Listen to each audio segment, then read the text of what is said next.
So దయచేసి my dear friends, జాబుల వెంట పడే వాళ్ళు ఎవరైతే ఉన్నారో, ఆల్రెడీ జాబులలో ఇబ్బంది పడుతున్న వాళ్ళు ఎంతమంది ఉన్నారు, సాఫ్ట్వేర్ జాబులు తీసేస్తున్నారు సార్, రోజుకు వేల మంది తీసేస్తున్నారు, కొన్ని వేల మందిని తీసేస్తున్నారు సాఫ్ట్వేర్ కంపెనీలో. ఏ రోజున అడిగారా ఇంటర్వ్యూ చేసినప్పుడు సాఫ్ట్వేర్ కంపెనీ వాళ్ళు అడిగారా సార్ కంపెనీ ఉంటుందా పోద్దా అని?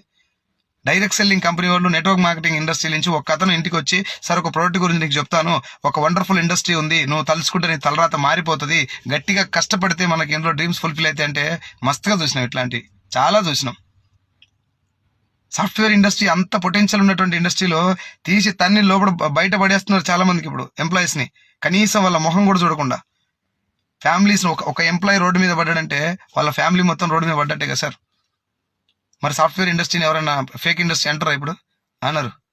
సో దయచేసి నెట్వర్క్ మార్కెటింగ్ అనేది వ్యవస్థ 1000% జెన్యూన్, 1000%. దాంట్లో ఫేక్ కంపెనీస్ ఉండొచ్చు కాక, ఎక్కువ శాతం ఉండొచ్చు కాక,